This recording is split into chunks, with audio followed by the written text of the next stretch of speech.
নাটোরের বড়াইগ্রাম উপজেলা প্রশাসনের উদ্যোগে বাংলা নববর্ষ 1431 উদযাপন করা হয়েছে। সকাল 9:30 উপজেলা পরিষদ চত্বর থেকে মঙ্গল শোভাযাত্রা বের হয়ে বনপাড়া বাজার ঘুরে উপজেলা পরিষদ চত্বরে এসে শেষ হয়। নাটোর থেকে নিজস্ব প্রতিনিধি মোহাম্মদ সৈকত হোসেনের পাঠানো প্রতিবেদনে দেখুন বিস্তারিত।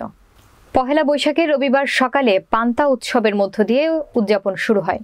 10:30 উপজেলা পরিষদ চত্বরে সাংস্কৃতিক অনুষ্ঠান অনুষ্ঠিত হয়। উপজেলা নির্বাহী কর্মকর্তা মোসাম্মদ লাইলা জান্নাতুল ফেরদাউসের সভাপতিত্বে অনুষ্ঠানে প্রধান অতিথি হিসেবে উপস্থিত ছিলেন নাটোর 4 আসনের সংসদ সদস্য আলহাজ ডাক্তার সিদ্দিকুর রহমান পাটোয়ারি। বিশেষ অতিথি হিসেবে উপস্থিত ছিলেন উপজেলা পরিষদের ভারপ্রাপ্ত চেয়ারম্যান আতাউর রহমান আতা, উপজেলা সমাজ সেবা অফিসার মোহাম্মদ রেজাউল করিম, উপজেলা পিআই অফিসার মোহাম্মদ আব্দুর রাজ্জাক, বড়াইগ্রাম থানা অফিসার ইনচার্জ মোহাম্মদ শফিউল আজম খান, বীর মুক্তিযোদ্ধারা, জাতীয় দৈনিক আমার বার্তা উপজেলা প্রতিনিধি মোহাম্মদ শাহাবুদ্দিন ইসলাম শিহাব, জাতীয় দৈনিক যুগান্তর উপজেলা প্রতিনিধি মোহাম্মদ ওহিদুল হক, দৈনিক আমাদের সময় উপজেলা প্রতিনিধি অমর ডি কস্তা, দৈনিক জনতা উপজেলা প্রতিনিধি মোহাম্মদ রেজাউল করিম মৃধা, গ্লোবাল টেলিভিশন নাটোর জেলা প্রতিনিধি আবু মুসা, রাজধানী টেলিভিশনের স্টাফ রিপোর্টার সৈকত হোসেন। আরও উপস্থিত ছিলেন বিভিন্ন দপ্তরের কর্মকর্তা, কর্মচারী, গণ্যমান্য ব্যক্তিবর্গ। সাংস্কৃতিক অনুষ্ঠানে স্থানীয় শিল্পীরা সঙ্গীত পরিবেশন করেন।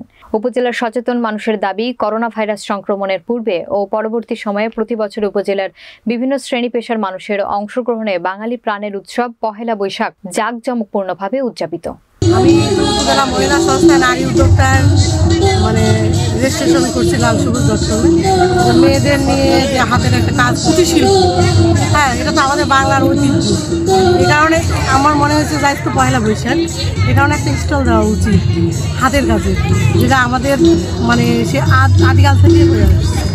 এই কারণে এই উদ্যোগ থেকে মহিলা সংস্থা থেকে আমরা একটা হাতের কাজের একটা এই দিয়ে আমি দ্বিতীয়বারের মতো এরকম একটা উদ্যোক্তা মেলায় আসলাম। এর আগেও আমি উদ্যোক্তা মেলায় ছিলাম, কিন্তু ওটা ছিল আমাদের পনপাড়া মহিলা কলেজে পিঠা উৎসবে, আর এটা আমাদের পয়লা বৈশাখে আসছি।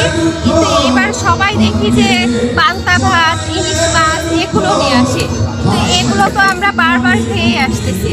তাই জন্য এবার আমি নিয়ে আসছি বাদাম বুন্দিয়ার নাড়ু আর ঝালমুড়ি।